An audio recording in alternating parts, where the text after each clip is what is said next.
কথাটা কি বুঝাইতে পারলাম বাবা? এই কথা বোঝানো হয়েছে।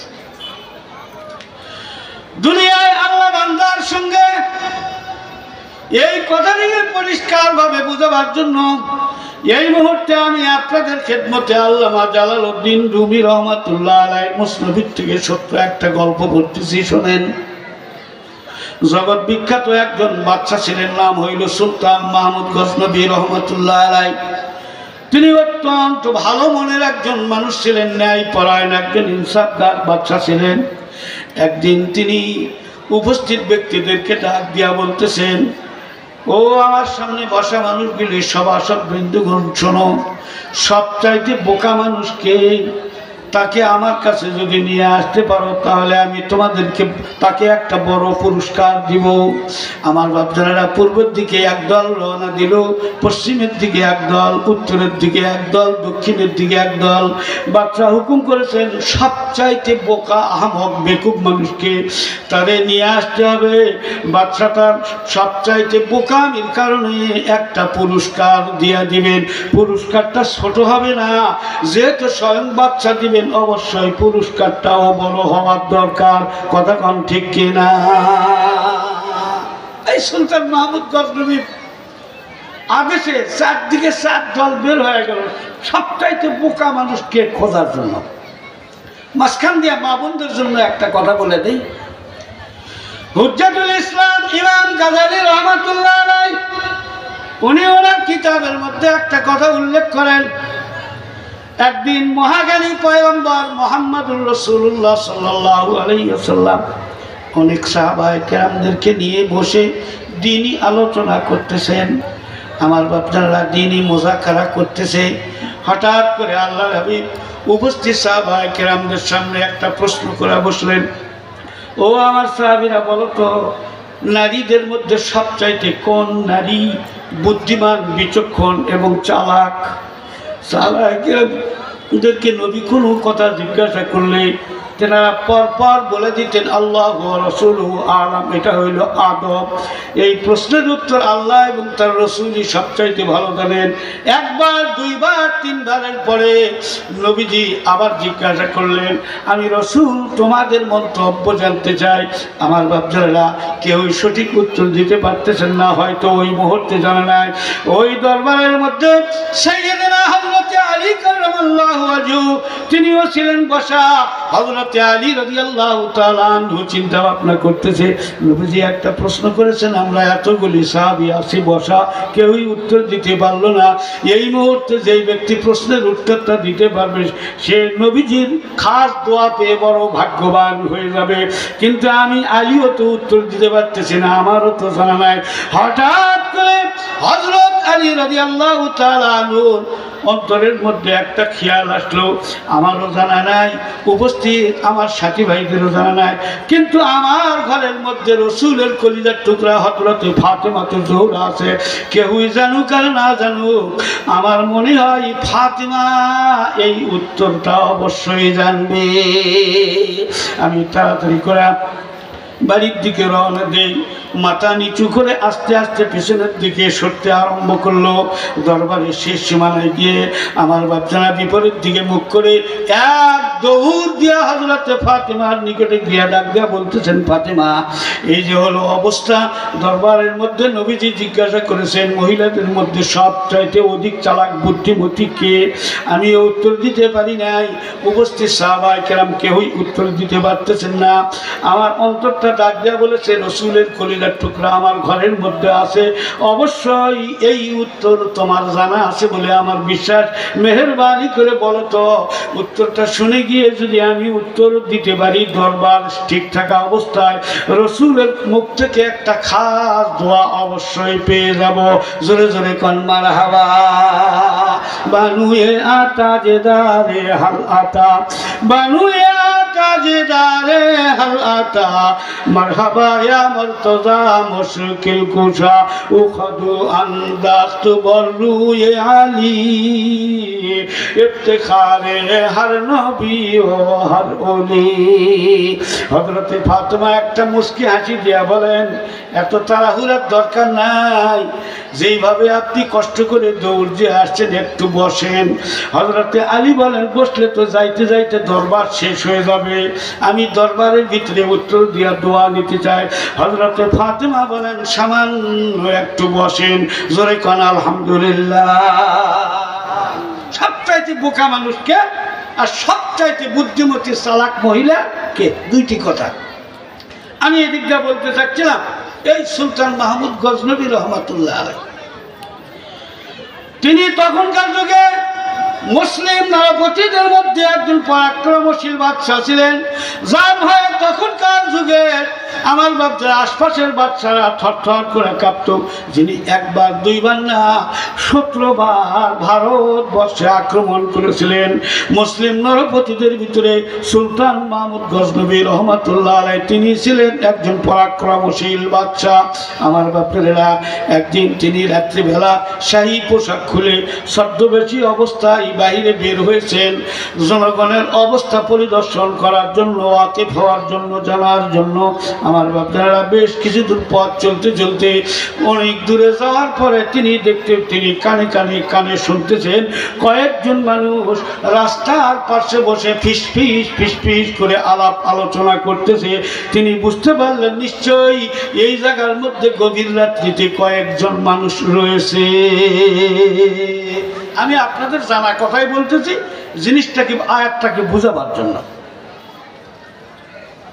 আর ওদিক দিয়ে আছে না, গল্প করতেছে ওখানে, ওনারাও দেখতেছে ছায়ার মতো কি যেন একটা আসতেছে। অন্ধকার হইলেও তো বোঝা যায় কেউ আসতেছে। যখন নিকটে আসছে জিজ্ঞাসা করতেছে, মান আনতা, আপনি কি? উনি উত্তর দিলেন, তোমাদের মতোই একজন। ওখানে যারা বসেছিল ওরা ছিল চোর। কি ছিল? জোরে কোন? চোর। ওরা বসে পরামর্শ করতেছে কোথায় চুরি করা যায় আজকে। আগন্তুককে দেখে বলতেছেন, মান আনতা, আপনি কে? তোমাদের মতোই একজন। কামিসলি আহাদিকুম, তোমাদের মতোই একজন। এরা কয়েকজন ভাবলো আমরা তো চোর, ইনি হলো ডাকাত, আমরা তো কয়েকজনে আসছি, উনি তো একাই আসতেছে, তাহলে আমাদের চাইতে ওনার সাহস আরো বেশি। এবার যায় বসছে, বসে গল্প করতেছে। বাদশা বুঝতে পারলেন এরা শান্তিপ্রিয় পাবলিক না, এরা হলো চোরের দল। আমাদের গ্রাম বাংলায় একটা কথা বলে, চোরের 10 দিন আর গৃহস্থের অনেক চুরি করছে, অনেক ডাকাতি করছে, কিন্তু শেষ পর্যন্ত ধরা পড়ছে না, পড়ে নাই। কথা বলেন, ধরা পড়ছে না পড়ে নাই? জম্মের ধরা পড়ছে। এখন পরামর্শ করতেছে, আমরা তো চুরি করার জন্য আসছি, তো একটু পরামর্শ করি, এই চুরির কাজে কার কোন যোগ্যতা দক্ষতা আছে একটু পরামর্শ করেন। একজন বলতেছে, হামচো মজনু বুকো নাম হার খাকরা, হামচো মজনু বুকো নাম হার খাকরা, খাকলাইলা রাবয়া বম্বে খতা, খাকলাইলা রাবয়া বম্বে খতা। ও ভাইরা আমার তেমন কোনো যোগ্যতা নাই, তবে ছোট্ট একটা দক্ষতা, যোগ্যতা, অভিজ্ঞতা আমার রয়েছে। কি? কারণ মানুষ তো টাকা পয়সা স্বর্ণচাঁদি সব মাটির ভিতরে রাখে, সংরক্ষণ করে। আল্লাহ রাব্বুল আলামিন আমার এই নাকটার মধ্যে এমন একটা পাওয়ার দিয়ে রাখছে, মাটির মধ্যে নাকটা ঠেকাইলে আমি বুঝতে পারি এই জায়গায় কয় ফুট নিচে সম্পদ রক্ষিত আছে না নাই, আমি এটা পরিষ্কারভাবে বুঝতে পারি। এবার অন্যরা তাকে বাবা দিয়া ডাক দিয়া কয়, তোমার মতো মানুষ একজন দলে থাকার দরকার, তাহলে সময় বেশি লাগবে না, অল্প পরিশ্রমে আমরা ডাকাতিতে সফলতা অর্জন করতে পারবো। তখনকার যুগে তো এইরকম সোনালী ব্যাংক আর রূপালী ব্যাংক ছিল না, মাটির নিচেই মানুষ সব সম্পদ রাখত। আর একজনকে বলতেছে, তুমি কি জানো, কও তোমার কি যোগ্যতা আছে? উনি কয়, দেওয়াল যতই মোটা হোক না কেন, যতই উঁচা হোক না কেন, আমার এই বাহুর মধ্যে, হাতের মধ্যে আল্লাহ রাব্বুল আলামিন এমন একটা শক্তি, এমন একটা ক্ষমতা দিয়েছে, যেই মাত্র হাত দিব সঙ্গে সঙ্গে একটা দরওয়াজা হয়ে যাবে, কোনো শব্দ হবে না। এবার সবাই ডাক দেয়া বলল, শীত কাটতে শব্দ হয়, দেওয়াল ভাঙতে শব্দ হয়, ইট কাটতে শব্দ হয়, তোমার হাতের মধ্যে যদি এই কারামতি থাকে তাহলে তো ভালোই হইল, এখন থেকে নিঃশব্দে আমরা দরজা করতে পারবো, দেওয়াল ভেঙে দরজা করব, আর তাড়াতাড়ি করে ঘরের ভিতরে গিয়া আমরা সম্পূর্ণ সম্পদগুলি অর্জন করতে পারবো। এবার আর একজনকে ডাক দেয়া বলতেছে, তোমার ভিতরে কি গুণ আছে, তুমি বলো কি যোগ্যতা আছে। উনি বলতেছেন, আমার ভিতরে তেমন কোনো গুণ নাই, তবে একটা গুণ রয়েছে। অন্ধকার রাত্রিতে পথ চলতে গেলে অনেক সময় কুকুর চিল্লাচিল্লি করে, তখন আমি বুঝতে পারি কুকুর তার ভাষায় কি বলতেছে। কুকুর শুধু ঘেউ ঘেউ করে, মিছিল করে, আমরা তো বুঝি না আসলে ও কি বলতেছে। উনি বলতেছেন কুকুর তার ভাষায় কি বলে আমি এটাও বুঝি। কয়টাও ভালোই হইল, কারণ বাড়ির পাশে দাঁড়াইলেই কুকুর আসে চিল্লাচিল্লি করে। আর একজনকে বলতেছে, আপনি কি জানেন, আমি আপনাদের মতো এত যোগ্যতা আমার নাই, তবে ছোট্ট একটা যোগ্যতা আল্লাহ আমারে দিয়েছে। রাতের অন্ধকারে যদি কোনো ব্যক্তির সঙ্গে আলাপ আলোচনা করি, কিন্তু রাত্রের অন্ধকারের কারণে তার চেহারা দেখতে পাই নাই, চিনতে পারলাম না কার সঙ্গে কথা বলতেছি, কিন্তু দিনের বেলায় যদি ওই ব্যক্তিটাকে সামনে পাই, দিনের বেলায় যদি দেখি, তাহলে আমি দিনের আলোতে তার চেহারা দেখাই বুঝতে পারি এই ব্যক্তির সঙ্গেই গতকাল রাত্রিতে আলাপ আলোচনা হয়েছিল। সবাই বলতেছে এই গুণটাও ভালো। গোপনে সিআইডি গোয়েন্দা এসেও তো আমাদের সাথে বসতে পারে, আমাদের সব কিছু জেনে শুনে পরে আমাদেরকে গ্রেপ্তার করতে পারে, এটা ভালো হইল। এবার এই কয়েকজন মিলে নতুন আগন্তুক সুলতান মাহমুদ গজনবী রহমাতুল্লাহ আলাইহিকে ডাক দেয়া বলতেছেন, হে নবাগত সদস্য, আপনার কি যোগ্যতা আছে, কি গুণ আছে, দয়া করে বলুন। উনি এবার ডাক দিয়া কয়, মজরে মারা চুবা জাল্লা দাদি হান্দ, মজরে মারা চুবা জাল্লা দাদি হান্দ, চুবা জম্বদরি সে মান ইশারে হান। ভাইরা, আপনাদের তো অনেক দামি দামি মূল্যবান যোগ্যতা এবং দক্ষতা রয়েছে, আমার কিন্তু অতগুলি নাই। তবে আমার ছোট্ট মাত্র একটা যোগ্যতা আছে, সেটা হলো এই যে আমার মুখের মধ্যে দাড়িগুলি দেখতেছেন, এই দাড়ির কারামত, দাড়ির ক্ষমতা এত রয়েছে, আমার কোনো সাথী সঙ্গী যদি ধরা পড়ে যায়, এমন কি তাদের জন্য যদি মৃত্যুদণ্ড রায় হয়ে যায়, এমন কি তাদের মৃত্যুদণ্ড কার্যকারী করার জন্য ফাঁসির মঞ্চে যদি নেওয়া হয়, আর ওই মুহূর্তে যদি আমি দাড়িগুলো একটু নাড়াচাড়া করি, সঙ্গে সঙ্গে তারা বেকসুর খালাস প্রাপ্ত হয়ে যায়। কথা বুঝতেছেন বাবাজিরা? এবার সবাই মিলে লাগছে, বলতেছে এতদিন পর্যন্ত আমরা ধরা পড়ার এবং শাস্তি পাওয়ার একটা ভয় আমাদের ছিল, আপনি যখন নবাগত আমাদের দলের মধ্যে এসেছেন, এখন থেকে ওই ভয় আর আমাদের ভিতরে থাকলো না। ধরা যদি পড়িও, মৃত্যুদণ্ডের রায় যদি হয়, আপনি খালি দাড়িটা নাড়াচাড়া করবেন, আমরা সবাই মুক্তি লাভ করব, আর আমাদের কোনো শাস্তি হবে না। তবে হে আগন্তুক, আপনার এই গুণটা আমাদের কাছে সবচাইতে বেশি পছন্দ। আজকের থেকে সবাই মিলা এই দলের নেতৃত্ব আমরা আপনার হাতে তুলে দিলাম, আপনি হবেন আমাদের দলপতি নেতা, আমরা থাকবো আপনার অধীনস্থ কর্মচারী। জোরে কোন মারহাবা। কওমে গুপ্তান দাসকে কুতুবে মাতুই, রোজ মেহনত হা খালাসে মাতুই, রোজ মেহনত হা খালাসে মাতুই। পরামর্শের পরে একজন বলতেছে, পরামর্শ করতে করতেই তো রাত 1টা পার হয়ে গেল, তাহলে আমাদের অভিযান তাড়াতাড়ি শুরু করার দরকার, চলো যাই। এখন অভিযান শুরু করবে, হঠাৎ করে একজন ডাক দিয়ে বললাম, রাত তো অনেক হয়ে গিয়েছে, এই মুহূর্তে অল্প মেহনতে অল্প পরিশ্রমে যাতে বেশি সম্পদ পাওয়া যায় এই ধরনের একটা বাড়ি তালাশ করার দরকার। এমন কোন বাড়ি আছে যে বাড়িতে যদি আমরা অভিযান চালাই, চুরি করতে যাই বা ডাকাতি করতে যাই, তাহলে এক বাড়ির থেকে 10 বাড়ির সম্পদ আমরা পেয়ে যাব, এমন একটা বাড়ি বাহির করো। এবার সবাই মিলে ডাক দিয়া কয় এইরকম বাড়ি এই মুহূর্তে এই দেশের মধ্যে একটাই আছে, সেটা হলো এই দেশের বাদশাহ সুলতান মাহমুদ গজনবীর রাজবাড়ি। চলো যাক সবাই মিলে আজকে বাদশার বাড়িতে চুরি করবো। বাদশা কোথায়? জোরে কান কোথায়? সাথে। বাদশা কিছু কয় না, ওনারা যাচ্ছে, বাদশাও যাচ্ছে। কিছু দূর যাওয়ার পরে বাড়ির নিকটবর্তী যখন আসছে, কুকুরে চিল্লাচিল্লি শুরু করে দিছে। আশপাশের কুকুর চিল্লান শুরু করছে।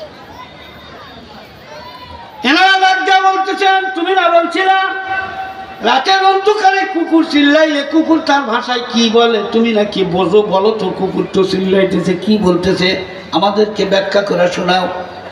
উনি একজনে কান খাড়া করে শুনে ডাক দেখা ভাইরে কুকুর যেই কথা বলতেছে আমি তো বুঝতেছি তোমরা বোঝো নাই, কিন্তু আমি বললে তো মনে হয় তোমরা বিশ্বাস করবা না, আমাকে শত্রু মনে করবা অথবা আমার তোমরা শত্রু হয়ে যাবে। কয় যে না না আমরা যেহেতু বুঝি না, তুমি বলো কুকুর কি বলতেছে। ইযা লাম তারাল হেলালা ফিস সামাই ফাসাল্লিম মান রাআহু বিল আবসারি। এবার যিনি কুকুরের ভাষা বুঝতে পারেন বলে বলেছিলেন, উনি ডাক দিয়া কয় কুকুর বলতেছে এ সুরের দল কোথায় যাস, তোদের সঙ্গে এই দেশের বাচ্চা স্বয়ং সুলতান মাহমুদ গজনবীও রয়েছে। ওরা কয় বেকুব কোথাকার, এখানে আমরা হইলাম আগের কয়েক ডাক চোর আর ইনি হলেন নবাগত ডাকাত, বর্তমানে আমাদের নেতা। বাচ্চা কোথার থেকে আসলো এখানে? আসলে বাচ্চা আসে না নাই? জোরে করে আসে না নাই?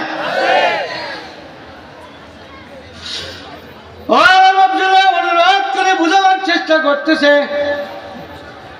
কুকুর বলতেছে কোথায় যাও, তোমাদের সঙ্গে তোমাদের দেশের বাদশা স্বয়ং সুলতান মাহমুদ গজনবীও রয়েছে, সাবধান হও। ওরা বিশ্বাস করে না।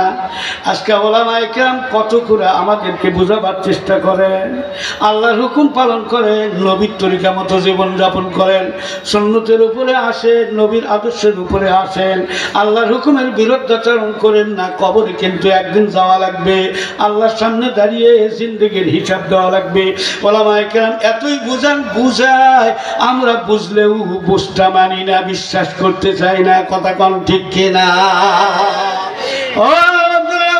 কেরামদেরকে শত্রু ভাববেন না। মাদ্রাসা আসাতুল্লাহ কেরাম, শিক্ষক মন্ডলীগণ, মসজিদের ইমাম, সমাজের ভিতরে কোনো আলেম থাকলে তেনারা সাধারণ পাবলিকের সবচাইতে বড় শুভাকাঙ্ক্ষী ব্যক্তিত্ব।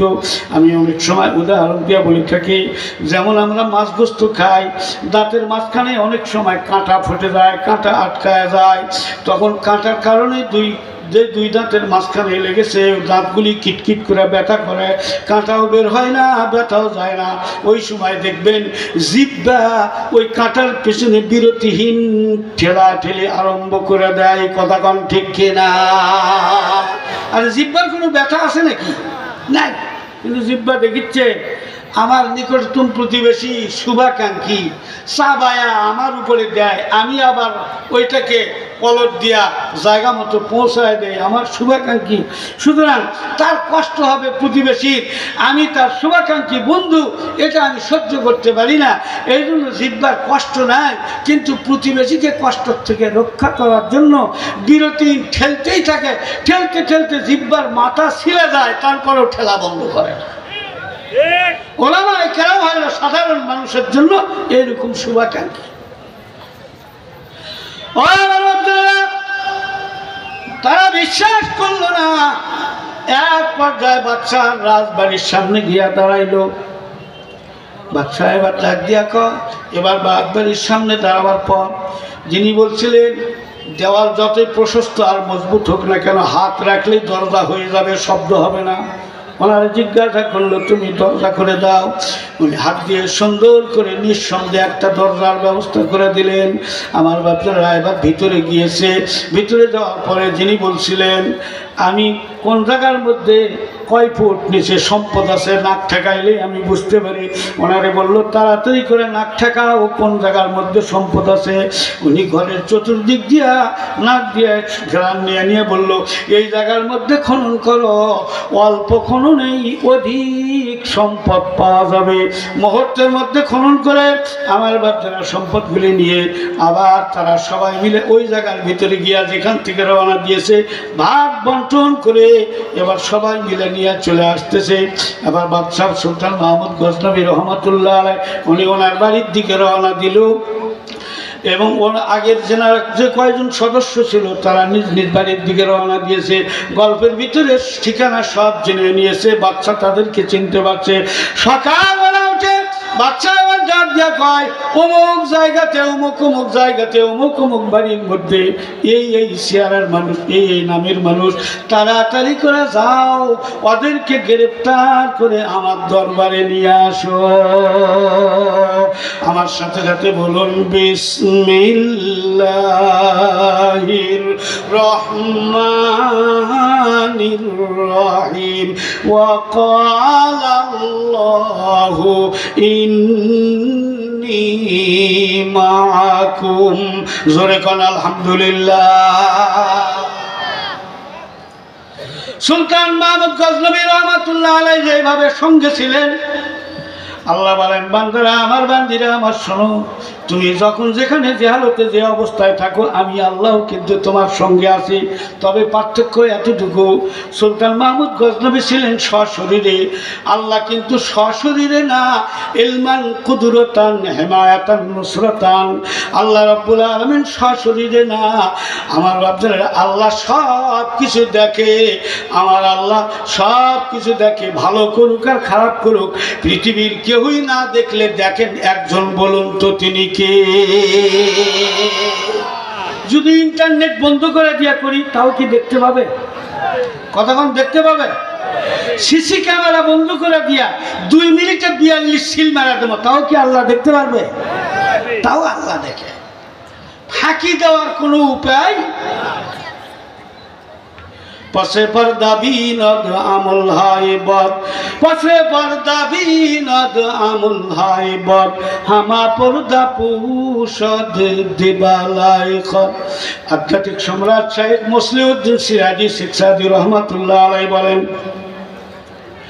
আল্লাহর কোনো বান্দা অথবা বান্দি গুটগুটে অন্ধকারের মধ্যে, আমাবস্যার গুটগুটে অন্ধকারের ভিতরে অথবা গভীর জঙ্গলের ভিতরে গিয়েও যদি কোনো গুনার কাজ করে, আল্লাহ রাব্বুল আলামিন সেইটাকেও দিনের মতো পরিষ্কার দেখতে পান।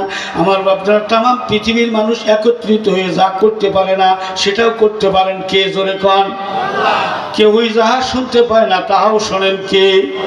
কেউই যাহা দেখে না তাহাও দেখেন আমার আল্লাহ। জোরে কন সুবহানাল্লাহ। কিয়ামতের ময়দানে আমল নামা যখন বের করবে, লা ইউগাদিরু সগীরাতান ওয়ালা কাবীরাতান ইল্লা সাহা, বান্দা দেখবে কিরে এটা ছোট বড় সব আছে। আমরা না ওই ইন্টারনেট বন্ধ করে দিয়ে এই কাম করছিলাম, সিসি ক্যামেরা বন্ধ করে দিয়ে কাম করছিলাম, কেউই জানে না। এটাও দেখে যে আমল নামার ভিতরে যোগ হয়ে গেছে। বান্দার বাঁচবার কোনো উপায়?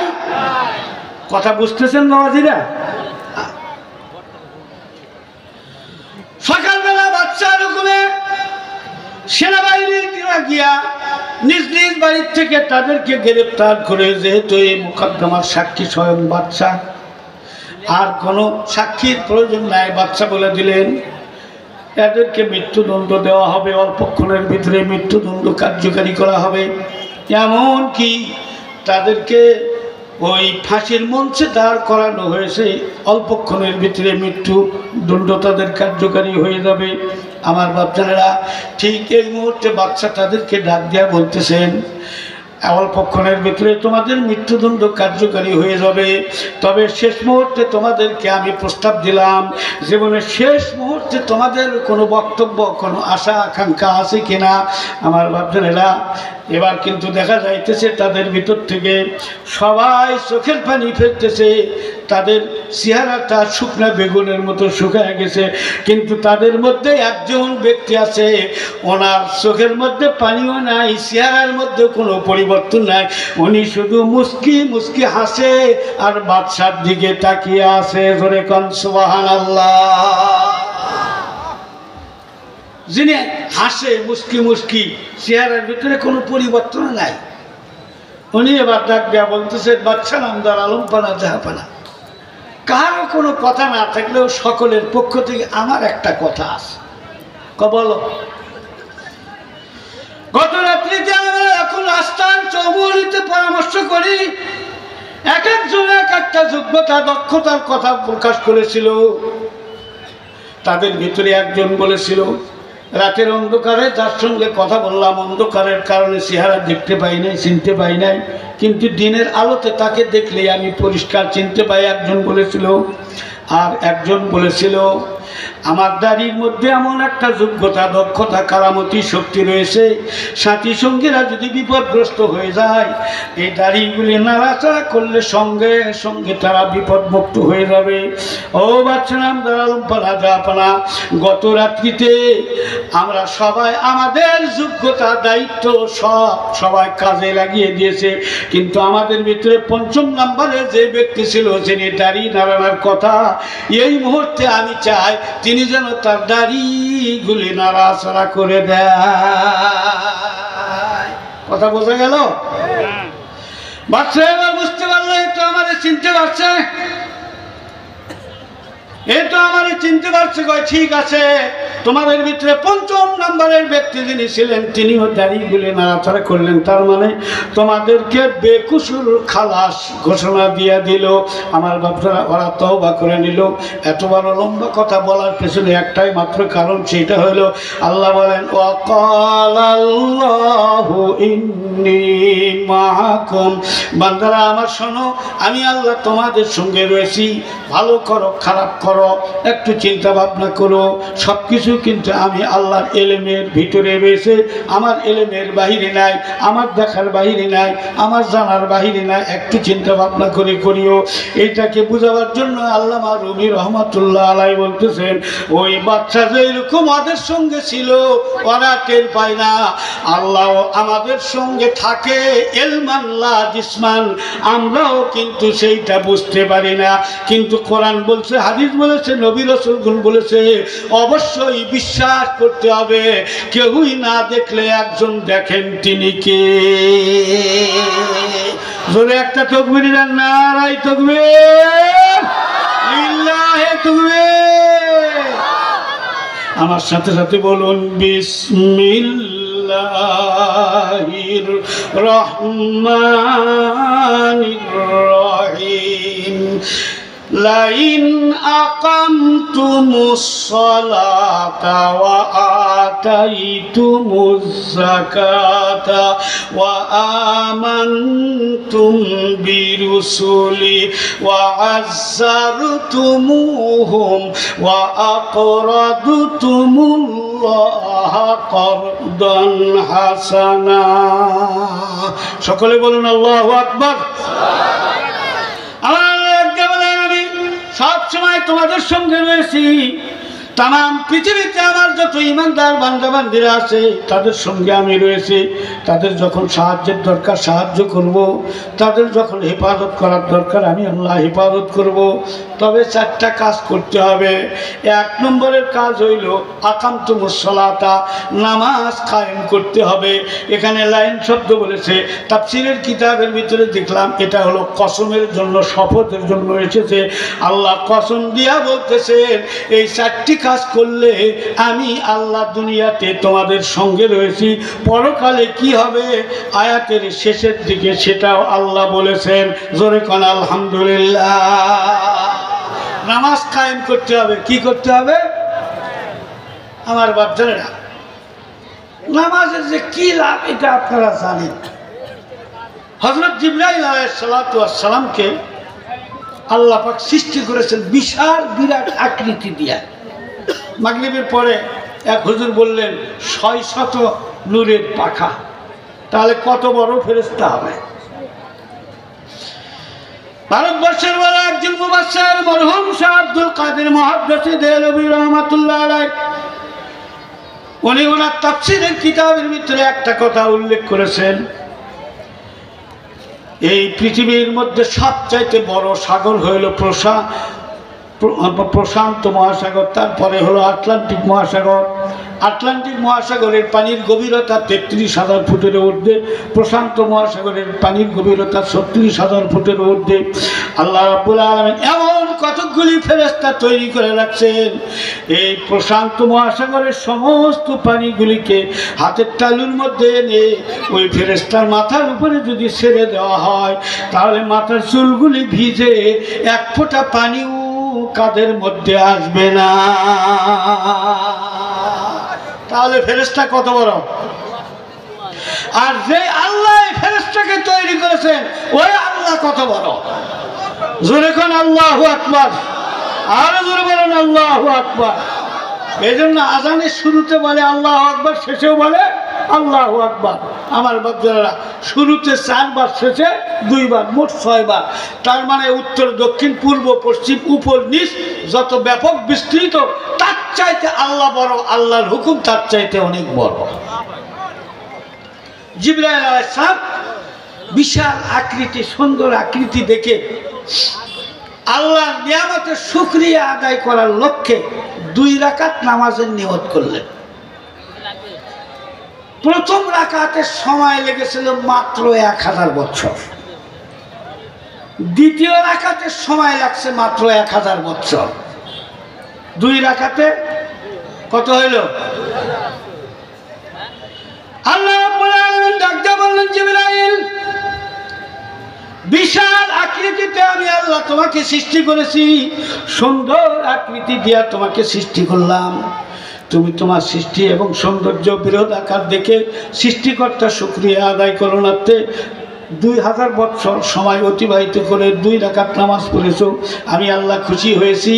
কিন্তু তোমার 2000 বছরের সময় লাগিয়ে 2 রাকাত নামাজের চাইতেও আখিরি জামানায় আমার একজন পয়গম্বর আসবেন, নাম হলো মুহাম্মদুর রাসূলুল্লাহ সাল্লাল্লাহু আলাইহি ওয়াসাল্লাম। তার উম্মত হওয়ার যারা গৌরব অর্জন করবে, অল্প সময়ের ভিতরে ব্যস্ততার মধ্যে যদি ছোট্ট ছোট্ট খেলার দিয়াও তারা 2 রাকাত নামাজ পড়ে, তোমার 2 রাকাত নামাজের চাইতে উম্মতে মুহাম্মাদের 2 রাকাত নামাজ আমার কাছে অনেক মূল্যবান। তার কারণ হলো তুমি নামাজ পড়েছো তোমার ইচ্ছায়, আর আমার হাবিবের উম্মতেরা নামাজ পড়বে আমি আল্লাহর হুকুমে। কথা বলে যাচ্ছে বাবাজিরা। সৌন্দর্যের মহাসম্রাট হযরত ইউসুফ আলাইহিস সালাতু ওয়াস সালাম কিতাবে পাওয়া যায়। আল্লাহ রাব্বুল আলামিন সম্পূর্ণ সৌন্দর্যকে একত্রিত করে 2 ভাগে ভাগ করে অর্ধেক সৌন্দর্য আল্লাহ হযরত ইউসুফ আলাইহিস সালামকে দান করেছেন, বাকি অর্ধেক তামাম পৃথিবীর মানুষের মধ্যে আল্লাহ বন্টন করেছেন। এতে আপনারা অনুমান করালেন তিনি কত সুন্দর চেহারার মানুষ ছিলেন।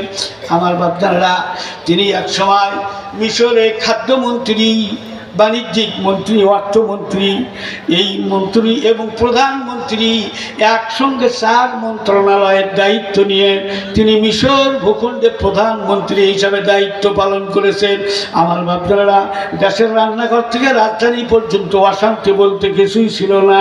হযরত ইউসুফ আলাইহিস সালাতু ওয়াস সালাম তিনি টুপিওয়ালা মানুষ না টুপি ছাড়া মানুষ? জোরে কম। জুব্বাওয়ালা না জুব্বা ছাড়া? প্রধানমন্ত্রীর দায়িত্ব পালন করতেছে, রান্নাঘর থেকে রাজধানী পর্যন্ত কোনো অশান্তি নাই। ঐতিহাসিক গুণ বুঝাইতে চায়, টুপিওয়ালা আর জুব্বাওয়ালা পাগড়িওয়ালারা যদি রাষ্ট্র শাসন করে ওই রাষ্ট্রের মধ্যেও কোনো অশান্তি আসতে। হযরত ইউসুফ আলাইহিস সালাতু ওয়াস সালাম কয়েকটা মন্ত্রণালয় সহকারে যখন প্রধানমন্ত্রীর দায়িত্ব পালন করতেছেন, হঠাৎ করে 7 বছরের দুর্ভিক্ষ আরম্ভ হয়ে যায়। তিনি রেশনিং কার্ড সিস্টেম চালু করে পার হেড মাথা কিছু খাবার দেন। ঐতিহাসিকগণ ইতিহাসের পাতার মধ্যে লেখলেন, পৃথিবীর মধ্যে হযরত ইউসুফ আলাইহিস সালামই সর্বপ্রথম রেশনিং কার্ড সিস্টেম চালু করে অভাবীদেরকে খাবার বিতরণ করেছে। করছি আমরা, আমাদের দলের লোক, আর তোমরা খালি খাও আর দোষারোপ করো। হযরত ইউসুফ আলাইহিস সালাম ওই দুর্ভিক্ষের সময় পার হেড মাথা পিছু খাবার দিতেছেন। কর্মচারীরা খাবার মেপে মেপে দেয়, উনি পাশে বসে বসে সব কিছু দেখতেছেন। খেয়াল করেন, মনোযোগ দেন।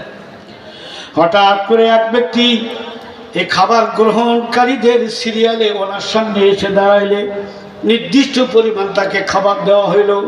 উনি ডাক কয়, হে মাননীয় প্রধানমন্ত্রী, মেহেরবানি করে আমারে আরো একটু দেন। হযরত ইউসুফ আলাইহিস সালাম আরো আগের পরিমাণ দিয়া দিলেন। উনি আবার ডাক দিয়া বললেন, হে সদাশয় উজিরে আজম মাননীয় প্রধানমন্ত্রী, মেহেরবানি করে আমারে আরো একটু দিয়ে দেন। তিনি আবার বেশি করে দিলেন, অন্যান্য ব্যক্তিদের চাইতে 3 গুণ বেশি করে দিলেন। এবার ওই ব্যক্তি ডাক কয়, হে সদাশয় উজিরে আজম মাননীয় প্রধানমন্ত্রী, আমি বড় অভাবী মানুষ, আমি দুর্বল মানুষ, আমি কর্মক্ষম, আমার কাজকর্ম নাই, মেহেরবানি করে আপনি আমারে আরো একটু দিয়ে দেন। আল্লাহ ভাবি পয়গম্বর তখন উনি নবী হন নাই। উনি ডাক দেওয়া বললেন, আন্নাসু ফিল গলা, হে আল্লাহর বান্দা, মিশর ভূখণ্ডের মানুষ অভাব অনটনে বড় কষ্টের মধ্যে আছে। আমি তোমারে 1 বার 2 বার 3 বার দিলাম, তারপরেও তুমি বলতেছো আরো একটু দেন। আর আমি কেমন করে দেয়, আরো তো মানুষকে দিতে হবে। এবার ওই ব্যক্তি হযরত ইউসুফ আলাইহিস সালামের সামনে এসে হিম্মত করে সাহস করে ডাক দেওয়া কয়, আপনি যদি আমারে চিনতেন, আমার পরিচয়ে জানতেন, তাহলে এতই দেওয়া দিতেন আমি বহন করে বাড়িতে নিতে পারতাম না। হযরত ইউসুফ আলাইহিস সালাম টান দিয়া নিয়ে কয়, কি তোমার পরিচয়, কোথায় তোমার বাড়ি, তুমি তোমার পরিচয়টা দাও। এত বড় কথা তুমি বললা, তাড়াতাড়ি করে বলো। তোমার মতো ব্যক্তির পরিচয় পাইলে আমি এত অধিক দিব, তাহলে তো তোমার পরিচয় জানার দরকার। কোনো জায়গার ভিতরে আমার অসামঞ্জস্য ত্রুটি হয়ে যাচ্ছে। এবার ওই ব্যক্তি ডাক দেয়া কয়, হে সদাশয় উজিরে আজম মাননীয় প্রধানমন্ত্রী, আজ থেকে 40 বছরের বেশি অতিবাহিত হয়ে গেল। আপনার কি মনে আছে, মিশরের বাজার থেকে আপনাকে কোটি কোটি টাকা দিয়ে খরিদ করে মালিক সওদাগরের নিকট থেকে বিবি জুলাইখার স্বামী আপনারে খরিদ করে নিয়ে আসলো। মাতৃস্নেহ পিতৃস্নেহ দিয়ে তারা স্বামী স্ত্রী 2 জন লালন পালন করে এক পর্যায়ে 10 বছর পরে আপনি যখন পরিপূর্ণ যুবক হয়ে গেলেন, বিবি জুলাইখা আপনাকে ফুসলাইতে আরম্ভ করলো, নিজের দিকে আকৃষ্ট করতে, এমনকি কুপ্রবৃত্তি চরিতার্থ করার জন্য চেষ্টা করলো, কিন্তু আপনি তাকে ধরা দেন নাই। এক পর্যায়ে বিবি জুলাইখা 7 তলা বিশিষ্ট একটা হাওয়া ভবন তৈরি করলো, একটা নবনির্মিত বিল্ডিং তৈরি করে একদিন ওই নবনির্মিত বিল্ডিংয়ে আপনাকে সঙ্গে করে নিয়ে তিনি রওনা দিলেন। আর 1 তলা অতিক্রম করার সময় ভিতর থেকে তালাটা বন্ধ করে দেয়, কিন্তু যাওয়ার সময় ওনার প্রতিবেশী জুলাইখার খালাতো ভাই অথবা চাচাতো ভাই 4 থেকে 6 মাস বয়সের বাচ্চা একটাকে কোলে করে নিয়ে উনি রওনা দেয়। 1 তলা অতিক্রম করে ভিতর থেকে তালাটা বন্ধ করে দেয়, চাবিটা ওনার কাছে রাখে। 2য় তলা অতিক্রম করে ভিতর থেকে তালা লাগিয়ে দেয়, চাবিটা ওনার কাছে রাখে। এবারে 7 তলা বিল্ডিং অতিক্রম করার পরে উপরের তালার ভিতরে গিয়া এবার খাটের উপরে 4 থেকে 6 মাস বয়সের বাচ্চাটাকে শোয়ায় রেখে এবার আস্তে করে বিবি জুলাইখা আপনার নিকটে এসে আপনার ডাক দেয়া কয়, ইউসুফ তোমার চেহারা বড় সুন্দর। তখন আপনি কি বলেছিলেন? এরপরে আপনাকে বললো এই দেওয়ালের দিকে তাকান তো কি দেখা যায়। তখন আপনি কি বলেছিলেন? আপনার কি স্মরণ আছে? এক পর্যায়ে বিবি জুলাইখা আপনারে ডাক দেয়া বলল, ইউসুফ তোমার এত আদর স্নেহ দিয়ে লালন পালন করে লক্ষ লক্ষ কোটি টাকা দিয়া তোমারে খরিদ করে এনে আজকে তোমার লালন পালন করার পরে এই জায়গার মধ্যে কেন নিয়ে আসছে তা কি তুমি বুঝেছো? হযরত ইউসুফ আলাইহিস সালাম ওই সময় উত্তর দিয়েছিলেন, ও বেগম সাহেবা, এতদিন পর্যন্ত মাতৃস্নেহ পিতৃস্নেহ দিয়ে লালন পালন করে আজকে আপনি এই জায়গার মধ্যে নিয়ে এসে যে সমস্ত আভাস ও ইঙ্গিত দিতেছেন এগুলি তো চরিত্র বিধ্বংসী, ইমান বিধ্বংসী। এইগুলির থেকে আল্লাহ আমাকে হেফাজত করুক।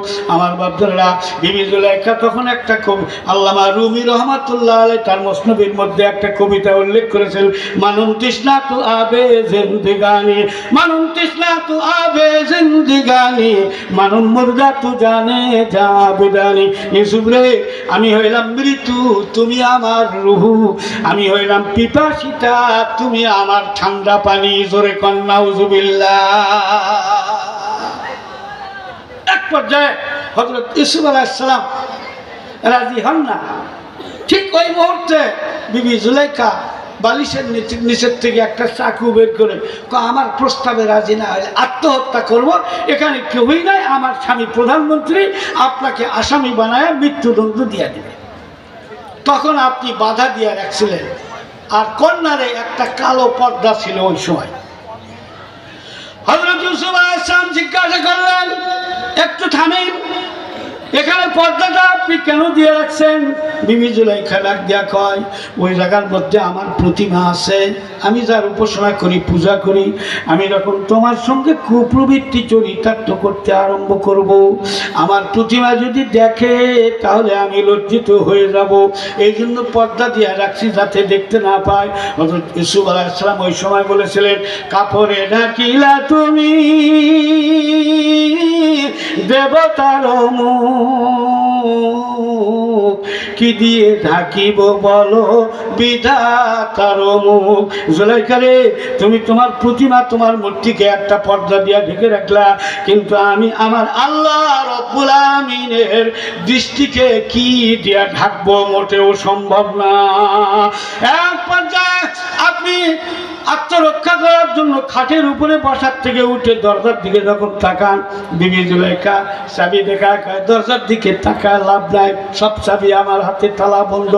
আপনি চিন্তা ভাবনা করে এক পর্যায়ে যখন দরজা পর্যন্ত দৌড় আরম্ভ করলেন, তালার উপরে হাত দেওয়া মাত্র আল্লাহর কুদরতি কায়দায় স্প্রিংয়ের মতো কট করে শব্দ হয়ে তালা খুলে যায়। আপনি সপ্তম থেকে ষষ্ঠ, আবার ষষ্ঠ থেকে পঞ্চম, পঞ্চম থেকে চতুর্থ, বিবি জুলাইখা দেখতেছে সেরেতে গেল। এইভাবে বিবি জুলাইখা তখন আপনাকে ধরার জন্য পেছনে পেছনে দৌড় দিয়ে আসলো। ঠিক সমতল ভূমির সঙ্গে যেই তালাটা ছিল, যে দরজাটা ছিল, ওইখানে এসে পেছন দিক থেকে আপনার জামাটাকে টান দিয়ে ধরেছিল। আর ওই সময় আপনি মাটির উপরে পড়ে যান। ওই দিক দিয়া রাজবাড়ি, সঙ্গে সঙ্গে ওই দিক দিয়া ভবন থেকে ওনার স্বামী দরজার সামনে এসে দাঁড়িয়ে আছে, ওনার সামনে আপনি পড়ে গেলেন, উনি জামাটা ধরলো। এমন সময় ওনার স্বামী ডাক দেখা, এ কি তোমরা এগুলি কি করতেছো? আমার বাপজন, আমি সংক্ষিপ্ত আকারে কাটসাট করে খালি বোঝাবার জন্য বলতেছি, কি করতেছো তোমরা এটা? এমন সময় বিবি জুলাইখা ডাক দিয়া কয়, মান ক্বালাত মা জাযাউ মান আরাদা বিআলিকা সুআন ইল্লা আন ইউসজানা আও আযাবুন আলীম। হে সদাশয় ওজিরে আজম, মাননীয় প্রধানমন্ত্রী, আমার স্বামী ওই গোলাম বড় নিমক হারাম গোলাম, যে গোলামকে এত লক্ষ কোটি টাকা দিয়ে আমরা খরিদ করে নিয়ে আসলাম, লালন পালন করলাম, বড় করলাম, আদর স্নেহ দিলাম, আজকে মালিক নাই, সুযোগ বুঝে মালিকের আমানতের উপরে খেয়ানত করতে আরম্ভ করেছে। এই গোলামের জন্য কঠিন থেকে কঠিন শাস্তি হওয়ার দরকার। আমার মনে হয় তাদের জেলখানায় দিয়া হেভি পানিশমেন্ট দেওয়ার দরকার। জোরে কর নাউজুবিল্লাহ। এখানে একটা জিনিস বোঝার দরকার, সেটা হইল প্রতারণা, প্রহসন কি হযরত ইউসুফ আলাইহিস সালাম করছে না জুলাইখা করছে? আর দোষ দিচ্ছে কার উপরে? সম্পূর্ণ ঘটনাকে উল্টায় দিছে। কথা কন ঠিক কিনা? এখন একবারে বায়েজিদ বুস্তামি রাবিয়া বসরি সেরে গেছে যে আমি কোনো দোষী করি নাই, সব দোষ করছে কে? উনি। আমার বাপজারা, এটার নামই হইল মহিলা, এর নামই হইল মহিলা। মুহূর্তের মধ্যে উল্টায়া সবগুলি অন্যের উপরে চাপায় দেয়। দেখেন না, আর একজন আছে, হ্যাঁ এত কিছু করলো তাও মনের স্বাদ মিটে নাই। এখন আবার কয় নবনির্বাচিত প্রেসিডেন্ট ডোনাল্ড ট্রাম্পের ছবি নিয়ে তোমরা রাস্তায় আসো, ওই ছবির সঙ্গে যদি দুর্ব্যবহার করে তাহলে তারও ছবি তুলো, যাতে ওটা দেখানো যায়। এরা কি দেশের বন্ধু না শত্রু? জোরে কন্তন কথা বুঝতেছেন আপনারা? এর নাম হইল মহিলা। বিস্তারিত বুঝাবার মতো টাইম আমার হাতে হবে না, এই জন্য বলতেও পারছি না। আমার বাপদানেরা,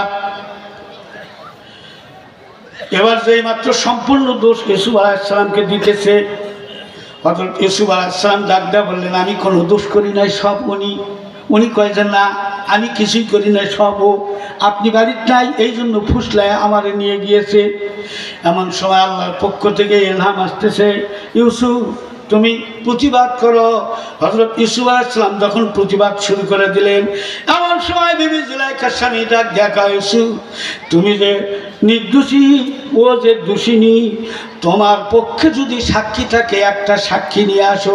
হযরত ইউসুফ আলাইহিস সালাম ডাক দেয়া বলে দিলেন, আমার সাক্ষী হইল যাওয়ার সময় উনি কোলের মধ্যে করে নিয়ে গিয়েছিলেন 4 থেকে 6 মাস বয়সের বাচ্চা, 7ম তলার উপরে খাটের উপরে উনি শোয়া রাখছেন।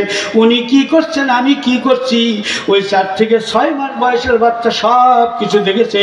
ওই বাচ্চাই হইল আমার পক্ষের সাক্ষী। জোরে কোন সুবহানাল্লাহ। আজিজে মিসর ডাক দিয়া কয়, 4 থেকে 6 মাস বয়সের বাচ্চা, সে কি কথা বলতে পারবে? হযরত ইউসুফ আলাইহিস সালাম বলে দিলেন যে আল্লাহ আমার চরিত্রের হেফাজতের জন্য এই প্রত্যেকটা তালাবন্ধ দরজাকে আল্লাহ কুদরতি কায়দায় মুক্ত করে দিয়ে আমাকে হেফাজত করেছেন। প্রয়োজন বোধে ওই আল্লাহ 4 থেকে 6 মাস বয়সের বাচ্চার জবান দিয়াও 24 বছরের মানুষের মতো কথা বলাইতে পারেন। জোরে কোন পারেন কি পারেন না? জবানের মালিক কে? আমার বাচ্চারা, জবানের মালিক হইলেন একমাত্র আল্লাহ। আল্লাহ সবকিছু পারেন। বনামে জাহাদার জাফরি ও হাকিমে সুকুন্দর জবা আপরি, হাকিমে সুকুন্দর জবা আপরি, কার আদেশে আকাশ থেকে, কার আদেশে মেঘ হতে জমিতে বর্ষে বাড়ি, কার আদেশে আমরা সবাই কথা বলতে পারি। আদেশদাতা সর্বদাতা সর্বশক্তিমান, সেই তো মোদের প্রভু মহান আল্লাহ মেহেরবান। জোরে কোন আল্লাহু আকবার। আরো জোরে বলেন আল্লাহু আকবার। মিশরের প্রধানমন্ত্রী বিবি জুলাইখার স্বামী, উনি এবার ডাক যা বলতেছেন, বাড়ির কথা বাইরে যেতে দেওয়া যায় না, পরিস্থিতি নিয়ন্ত্রণের বাইরে দেওয়া যাবে না, তোমরা দুইজন দুই জায়গাতে দাঁড়িয়ে থাকো, আমি নিজেই গিয়া সাক্ষীটারে কোলের মধ্যে করে নিয়ে আসতেছি। আমার বাচ্চারা নিজে গিয়া 4 থেকে 6 মাস বয়সের বাচ্চাটাকে কোলের মধ্যে করে নিয়ে আসলো। এবার আনার পরে ডাক দেওয়া বলতেছেন, বলো তো ইউসুফ দোষী না জুলাইখা দোষী, এদের ভিতরে কে সাক্ষী? এবার উনি দোষী ইনি নির্দোষী এই ধরনের বলে না, একটা স্টেটমেন্ট বলেছে। ডাক দেওয়া বললেন, হে প্রধানমন্ত্রী, হযরত ইউসুফ আলাইহিস সালামের জামাটাকে পরীক্ষা নিরীক্ষা করে দেখুন, যদি জামার পেছনের অংশ ছেঁড়া ফাটা থাকে তাহলে বুঝবেন জুলাইখা আক্রমণ করেছে ইউসুফ আলাইহিস সালাম, তিনি আত্মরক্ষার জন্য দৌড় আরম্ভ করেছে, এই জন্য পেছনে ছেঁড়া ফাটা। আর জামার সামনের অংশ যদি ছেঁড়া ফাটা থাকে তাহলে বুঝে নেন ইউসুফ আক্রমণ করেছে, আর জুলাইখা প্রতিহত করার কারণে জামার সামনের অংশ ছেঁড়া। আজিজে মিসর জুলাইখার স্বামী মিশরের প্রধানমন্ত্রী, আমার বাচ্চারা হযরত ইউসুফ আলাইহিস সালামের শরীরে চতুর্দিক দিয়া ঘোরার পরে দেখতে পাইলেন একেবারে জামার সামনের অংশ অক্ষত, পেছনেই রয়েছে ছেঁড়া। এবার তিনি পরিষ্কার বুঝতে পারতেছেন আমার বাচ্চারা, এই মোকদ্দমার একমাত্র দোষিনী ওনার স্ত্রী বিবি জুলাইখা, আর সম্পূর্ণ নির্দোষী হইলেন হযরত ইউসুফ আলাইহিস সালাম। জোরে কোন মারহাবা। এবার স্বামী ডাক দিয়া কয়, ওয়াস্তাগফিরি লিযামবিক, উনি তখনও নবী হন নাই, তুমি অন্যায় করেছো, অপরাধ করেছো, ইউসুফকে কষ্ট দিয়েছো, ক্ষমা চেয়ে নাও। আমার মধ্যে একজন মানুষকে কষ্ট দিলে যদি ক্ষমা চেয়ে নিতে হয়, তাহলে যারা নির্দোষী আলেমদেরকে, বড় বড় হক্কানি আলেমদেরকে বিনা দোষে গ্রেপ্তার করে জেলখানার মধ্যে নিয়ে রিমান্ডের পর রিমান্ড দিয়া যাদেরকে জুলুম অত্যাচার নির্যাতন করেছে, বলুন তো এই মানুষগুলি ভালো কাজ করেছে না খারাপ? জাতির সামনে তারাও লজ্জিত অনুতপ্ত হয়ে ক্ষমা চেয়ে নেওয়ার দরকার ছিল। কথা কন ঠিক কিনা? আমার বাপজানেরা, আসুন আমি ফিনিশিং দেওয়ার চেষ্টা করতেছি। আমার বাপজানেরা, এই ব্যক্তি এবার ডাক দিয়া কয়, হে মিশরের প্রধানমন্ত্রী সদাশয় হুজুর আজম, মাননীয় প্রধানমন্ত্রী, ওই যে আপনার পক্ষে আপনার চরিত্রের পবিত্রতা বর্ণনা করতে গিয়া যে সাক্ষী দিয়েছিল, আপনি কি তারা চেনেন? কয় যে না। আমি হলাম সেই 4 থেকে 6 মাস বয়সের বাচ্চা।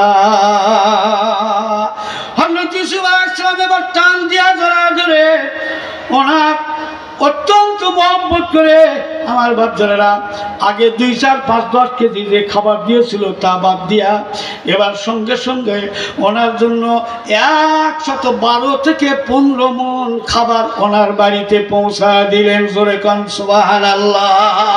ঠিক ওই মুহূর্তে হযরত ইউসুফ আলাইহিস সালামের উপরে আল্লাহ রাব্বুল আলামিন ওহী নাযিল করে দিয়া পাঠায় দিতেছেন, ইউসুফ, একজন ব্যক্তি তোমার জীবনে একবার মাত্র তোমার চরিত্রের পবিত্রতার পক্ষে সাক্ষী দিয়েছে, বর্ণনা করেছে, তাতে যদি তাকে এত খাবার দিতে হয়, তাহলে আমার যে সমস্ত বান্দা বান্দিরা শেষ রাত্রে ঠান্ডা পানি দিয়ে ওযু করে আমার পবিত্রতা বর্ণনা করে, আমার বাচ্চারা যারা নাকি বিদেশি কম্বল শরীর থেকে সরায়ে মসজিদের মধ্যে গিয়ে নিয়ত করে সুবহানাকাল্লাহুম্মা বলে আমার পবিত্রতা বর্ণনা করে, যারা নাকি দুপুরবেলা আমার পবিত্রতা বর্ণনা করে, শেষ বেলা বর্ণনা করে, সন্ধ্যাবেলা বর্ণনা করে, রাত্রের কিছু অংশ অতিবাহিত হইলে যারা আমার পবিত্রতা বর্ণনা করে, ইউসুফ বিচারটা তোমার হাতেই দিয়া দিলাম, বলো তো তাদের জন্য কেমন পুরস্কার দেওয়ার দরকার? কথা বুঝতে পারছেন বাবাজিরা? আমার আল্লাহ রাজ্জা বলেন, লাইন আকামতুমুস সালাতা ওয়া আতাইতুমুজ যাকাত।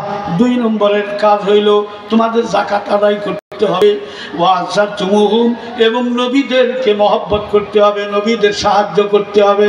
সংক্ষিপ্ত আকারে বলতেছি, আমার বাপদাদারা সাহাবায়ে কেরামগণ নবীদেরকে জান দিয়া, মাল দিয়া, জীবন দিয়া সাহায্য করেছেন। কথা কান করছে কি করে না? একজন সাহাবী নবীর সামনে এসেছে, আমার বাপজানেরা ডাক দেখায়, হুজুর আমি একজন যুবক মানুষ, আমার বিবাহ শাদী করার দরকার। ওই দিক দিয়ে সুলতান মাহমুদ গজনবী 4 দিকে 4 দল পাঠাইছে, সবচাইতে বোকা মানুষকে, কথাটা মনে আছে না নাই? হযরত আলী ফাতেমার কাছে গিয়া দাঁড়া আছে, সবচাইতে বুদ্ধিমতী এবং চালাক নারীকে, কথাটা মনে আছে না নাই? আমার বাপজানেরা একজন সাহাবী এসে ডাক দিয়া কয়, হুজুর আমার বিবাহ শাদী করার দরকার, কিন্তু আমার মতো এত গরিব, আমার মতো এত বিচ্ছিরি চেহারার মানুষ মদিনার মধ্যে কেউই নাই, কিন্তু আপনি রহমাতুল্লিল আলামিন ছাড়া আমার ব্যবস্থা কেউই করতে পারবে না। নবীজি ওই মুহূর্তে এদিক ওদিক তাকা বলতেছেন, আমি যাদের খুঁজি তাকে দেখা যায় না। ঠিক আছে, তুমি যাও ওই কবিলায় বনি সাকিব গোত্রের ওহাবের বাড়িতে যাও, তার ঘরের মধ্যে অত্যন্ত সুন্দরী বিবাহের উপযুক্ত একজন কন্যা আছে।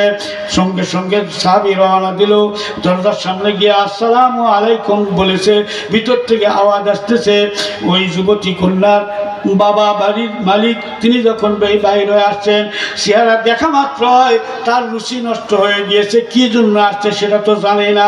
ডাক্তার বলতেছে, কি যুবক কেন এসেছো? মুহাম্মাদুর রাসূলুল্লাহ সাল্লাল্লাহু আলাইহি ওয়াসাল্লাম আপনার কন্যার জন্য আমাকে বর হিসাবে, জামাই হিসাবে পাঠিয়েছেন। জোরে কোন মারহাবা। কন্যার বাবা চেহারা দেখা মাত্রই অরুচি, ডাক দিয়া কয়, তুমি ছাড়া বুঝি আর কাহারে পাইল না আমার মেয়ের জামাই হিসেবে? তোমার সঙ্গে তো মেয়ে দেওয়া যাবে না। এবার তিনি ডাক দিয়া কয়, আপনি দেন আর না দেন, রাসূল ঘোষণা করেছেন আমি একজন জান্নাতি মেহমান, আমার জন্য অনেক ব্যবস্থা রয়েছে, রাসূল ব্যবস্থা করে দেবেন। এই বলে যখন রওনা দিয়েছে, বাড়ির ভিতর থেকে তার মেয়ে কথাগুলি শুনেছে, বাবাকে ডাক দিয়া কয়, আব্বা তাড়াতাড়ি করে যান, রাসূলের প্রেরিত ব্যক্তিকে যদি ফেরত দেন রাসূল বেজার হয়ে যাবে, আল্লাহ অসন্তুষ্ট হয়ে যাবে। ওনার চেহারা যতই বিচ্ছিরি হোক না কেন, আল্লাহ এবং তার রাসূলকে খুশি করার জন্য ওই ব্যক্তির সংসারই আমি গ্রহণ করব। জোরে কোন মারহাবা। আমার বাপদারা, এই যুবতী মেয়ে একের না দুয়ের, খালি একের না দুয়ের। জোরে কোন। আমার বন্ধুগণ, এবার রাসূলের নিকটে যুবক পৌঁছে গিয়েছে, মেয়ের বাবাও আসছে, বলছেন হুজুর আগে বুঝতে পারি নাই, সেখানে বিবাহ শাদী হয়ে গেল, আজকে রাত্রি হবে বাসর রাত্রি ফুলসজ্জা। এবার ডাক দিয়া বলতেছেন হুজুর বাসর রাত্রি ফুলসজ্জা ভালো কথা, আমার তো মোহর আনার টাকা নাই। কবাব বংশীয় ঘরের মেয়ে মোহর দেওয়া লাগবে বেশি, তোমার কাছে যখন টাকা নাই, তিনজন সাহাবীর নাম বলে দিল, যাও আমার কথা বলো। তিনজন সাহাবীর বাড়িতে যখন গিয়েছে, সাহাবীরা ডাক দিয়া বলতেছেন রসুল কত দিতে বলেছেন? কয় 200 টাকা। ওনারা খুশি হয় ডাক দিয়া কয় নবী আমাদের নাম বলে দিয়েছে, 200 তো দিলাম, তার উপরে আরো 20 দিরহাম বেশি করে দিলাম। তিনজনের নিকট থেকে 3 দুগুণে 600 আর 3 কুড়ি 60, এই 660 দিরহাম নিয়ে নবীর কাছে জমা দিয়া ডাক দিয়া বলতেছে হুজুর এই যে দিয়া দিলাম। তিনজনে দিয়েছে। নবীজি ডাক দিয়া বললে 400 টাকা মোহর, আর বাকি টাকাগুলি নিয়ে তুমি মার্কেট করো, নববধূর সঙ্গে সাক্ষাৎ করবে, অন্যান্য প্রয়োজনীয় কিছু খরচপত্র করো। মার্কেটের ভিতরে গিয়েছে, নববধূর জন্য যা দরকার তা দিতেছে। আমার বাচ্চারা দোকানদারের নিকট থেকে জিনিসপত্র থেকে চয়েস করেছে, দাম দর ঠিক হয়েছে। এখন দোকানদার প্যাকেট করেছে, উনি টাকা দিবে, প্যাকেটটা গ্রহণ করবে।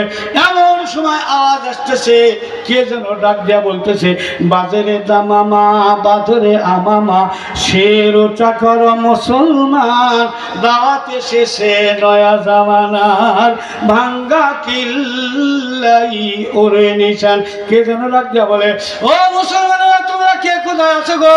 নবী জিহাদের ময়দানে রয়েছে, যে যেখানে যে অবস্থায় যে হালতে আছো, ইসলামের জন্য তাড়াতাড়ি করে বের হয়ে আসো। আমার বাপজারা দিনের বাকি অংশ শেষ হলে রাত্রি হলো জীবনের সবচেয়ে কাঙ্ক্ষিত রজনী, ফুল সজ্জা, মুহূর্তের মধ্যে সব কিছু বলে গিয়ে দোকানদারকে ডাক দেয়া বললেন ভাইজান টাকাগুলি আমার কাছে থাকলো, আপনি খরচগুলি রেখে দেন, এই মুহূর্তে আমি চলে যাব, আল্লাহ যদি তকদিরে নসিবে রাখে তাহলে পরে এসে নিয়ে যাব। যেই টাকা দিয়া নববধূর জন্য সাজসজ্জা খরিদ করতে গিয়েছিল, আমার বাচ্চারা ওই টাকা দিয়া তীর তরবারি ঢাল খরিদ করে আল্লাহর বান্দা জিহাদের ময়দানে গিয়া এক পর্যায়ে জীবন দিয়া শহীদ হয়েছিলেন। জোরে কোন সুবহানাল্লাহ। আমার বাচ্চারা যেই সাহাবায়ে কেরামগণ এইভাবে নবীর জন্য দ্বীনের জন্য জীবন দিয়ে মাল দিয়ে শাহাদাত বরণ করেছেন, আমরা তো রক্ত দিতে পারি নাই, আমাদের তো কমপক্ষে একটু ঘাম দেওয়ার দরকার, কথা কোন ঠিক কিনা? আমার বাচ্চারা এই মুহূর্তে সময় কিন্তু আস্তে আস্তে বাড়তেছে, আমি আপনাদের খেদমতে আবেদন করব, নবীর সাহাবীদের সঙ্গে জান্নাতি মেহমান যদি আল্লাহ আমাদেরকে করে, কাজটা ভালো লাগবে কি লাগবে না? কথা বলেন, ভালো লাগবে কি লাগবে না? সাহাবায়ে কেরামগণ সেই সময় রক্ত দিয়েছে, আমাদের রক্ত দেওয়ার সময় আসলে দেওয়া লাগবে, নতুবা একটু করে ঘাম দিতে হবে। আমার বাচ্চারা সাহাবী যখন শহীদ হয়ে গেল, নবীজি বললেন শহীদদেরকে একত্রিত করো, জানাজার নামাজ আদায় করতে হবে। কিন্তু আশ্চর্য ব্যাপার, জানাজার নামাজের ভিতরে ভিন্ন একটা দৃশ্য দেখা গেল। আমার বাচ্চারা এত বড় কোরবানি তেনারা করেছেন, আপনারাও কোরবানি কম করেন নাই। আমার বাচ্চারা অনেকের মা দুনিয়ায় নাই, অনেকের বাবা দুনিয়ায় নাই, অনেকের আপন জনেরা কবরের মধ্যে শায়িত রয়েছে। আমার বাচ্চারা আজকে আমি আপনি আছি, কেউ লাখপতি, কেউ কোটিপতি, কেউ বিল্ডিংয়ের মালিক, কেউ মার্কেটের মালিক, কেউ গাড়ির মালিক, কেউ বাড়ির মালিক, কিন্তু যেদিন দেহ পিঞ্জরার থেকে আপনার আমার রূহ খারাপ বের হয়ে যাবে, কিছুই কিন্তু আমরা সঙ্গে নিতে পারবো না। একদিন না একদিন তো অবশ্যই আমাদেরকে দুনিয়া ছাড়তেই হবে, কথা কোন ঠিক কিনা? আল্লাহ হাবিব ডাক বলতেছেন তোমরা কি অন্যের জন্য বেশি পরিশ্রম করো, কামাই করো না নিজের জন্য? সাহাবায়ে কেরাম ডাক দিয়া বললেন ইয়া রাসূলুল্লাহ সবাই তো নিজের জন্যই করে। নবীজি ডাক দিয়া বললেন না, নিজের জন্য বেশি করো না, তোমরা অন্যের জন্যই বেশি করতেছো। সাহাবায়ে কেরাম বললেন ইয়া রাসূলুল্লাহ বুঝতে পারলাম না। কয় শোনো, তুমি যাওয়ার আগে আল্লাহর কাছে যা জমা দিবা এটা হলো তোমার, যা রেখে যাবা সেইটা হলো অন্যের। এখন বিবেচনা করে হিসাব করে দেখো তো, নিজের জন্য বেশি করলা না অন্যের জন্য বেশি রাখলা? আমার বাচ্চারা এই জন্য আমি আপনাদের খেদমতে এই মুহূর্তে আবেদন করব, অনুরোধ করব, এখানে আমরা অনেক মানুষ রয়েছে, বাবার জন্য 2-4-5 হাজার টাকা, মার জন্য 2-4-5 হাজার টাকা, মহিলা মা বোনেরা আপনারা পর্দার আড়ালে রয়েছেন, আপনারাও আল্লাহর হস্তে মেহেরবানি করে আপনারা বেশি বেশি করে দেওয়ার চেষ্টা করবেন ইনশাআল্লাহ। এবং সেই সঙ্গে মাদ্রাসার অনেকগুলি জিনিসপত্রের দরকার, আপনারা তো সহযোগিতা করে করে এতদূর পর্যন্ত নিয়ে এসেছেন। আমার বাচ্চারা রডের দরকার, পিকিটের জন্য ইটের দরকার। এই জন্য আমি আবেদন করব, সর্বপ্রথম আল্লাহর কোন মধ্যে মুজাহিদ ইমানদার বান্দা রয়েছেন যিনি কিছু রড এবং খোয়ার জন্য কিছু ইট দিয়া এই নবীর কারখানাকে একটু সহযোগিতা করতে পারেন, নিয়ত করে মার জন্য জন্য আমার বাচ্চারা খাতার জন্য খাস একটা দোয়া হবে, আল্লাহ রাব্বুল আলামিন যেন তাকে সাহাবায়ে কেরামদের সঙ্গে কবুল করে নেন। জোরে কোন আমিন। একদিন পাশে যেনারা দাঁড়িয়ে আছেন মাঝখানে যদি জায়গা ফাঁকা থাকার কথা, মাঝে মধ্যে আল্লাহর হস্তে একটু জিকিরের ভিতর দিয়ে যদি আমরা সামনে আসি, ভাইরা একটু জায়গা নিয়ে বসতে ভালো হবে। তাই বলে বিনা প্রয়োজনে আল্লাহর হস্তে উঠবেন না, মাহফিলের বিশৃঙ্খল হইলে আপনি কিন্তু আল্লাহর কাছে আসামি হয়ে যাবেন। একটু আওয়াজ দেন, লা ইলাহা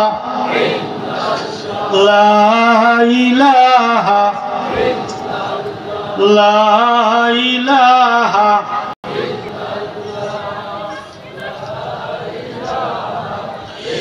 একদিন তো মাটির দেহ থাকবে না রে হায়,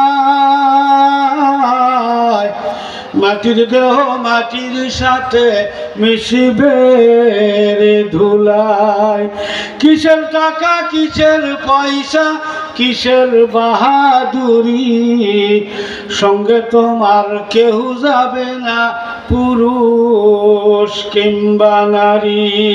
লা ইলাহা ইল্লাল্লাহ লা ইলাহা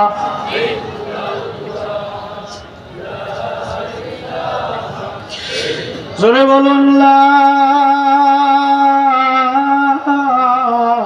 ইলাহা ইল্লাল্লাহু মুহাম্মাদুর রাসূলুল্লাহ। সকলে বলুন সাল্লাল্লাহু আলাইহি ওয়াসাল্লাম। আমার বাচ্চারা অনেকগুলি রডের দরকার ছাত্রাবাসে, এই ছাত্রাবাসের ছাদ ঢালাইয়ের জন্য রডের দরকার, খোয়ার দরকার, বালুর দরকার সামনের বিল্ডিংটা, এবং সেই সঙ্গে একটা সুসংবাদও আছে, আপনারা সবাই মিলে যদি এই ছাদের ব্যবস্থা করে দেন তা